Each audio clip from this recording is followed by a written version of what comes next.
to this Beyond series of 4 videos taking a look at London by William Blake. So far, we've looked at the context and analysed the form and structure. Now we're going to consider the themes of the poem. Along the way, we'll also be thinking about other poems from AQA's Power and Conflict cluster of poetry that it could be compared to. We've already established that Blake takes a rather dim view of London. The bigger question is why? That brings us to theme number 1, corruption. Water is life-giving, and rivers are typically symbolic of freedom, winding their way towards wide open oceans, but not Blake's Thames.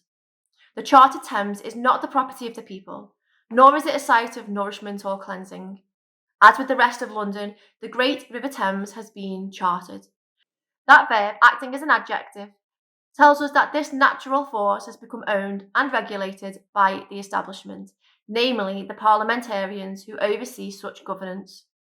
Is it even possible to govern a river?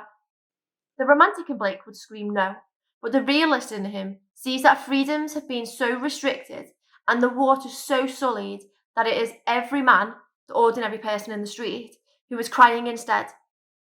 Compare Blake's Thames to the powerful bodies of water in Wordsworth's The Prelude or Heaney's Storm on the Island, which are equally symbolic, but remain untamable even to the poets, let alone the bean counter sat in the House of Commons.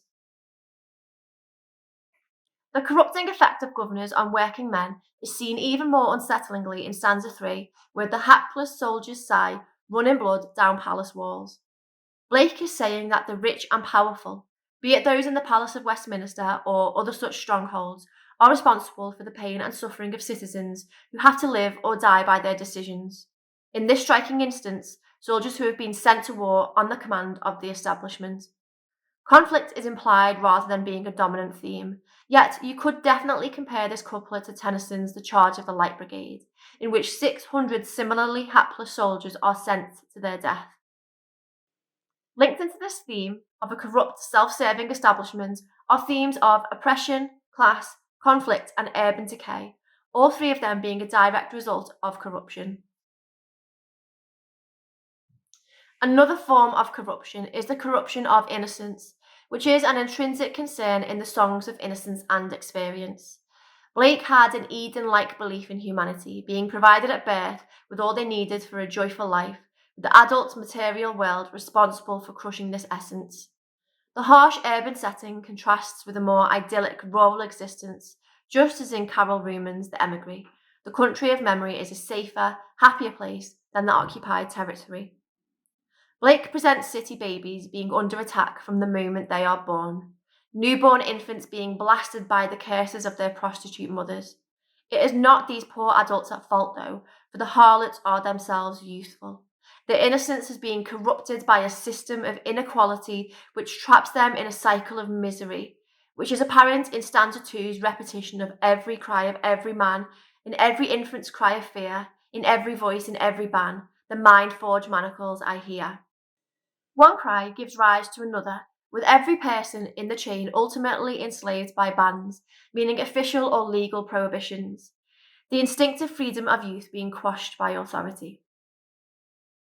You can probably tell that a free spirit like Blake is more than a little bit angry at the corruption and the dour living conditions he sees around him.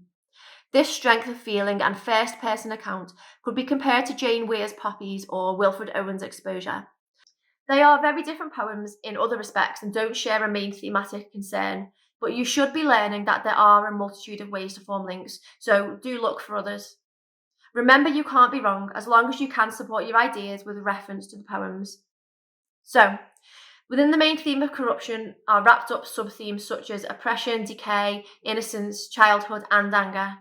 Hopefully, those key terms spark some thoughts that remind you of other poems you've studied and prompt you to make links back to Blake's London. If you have found this video useful and would like the information in written form, you can find it on our website following the link in the video description below. Until next time, keep up the hard work and thanks for watching.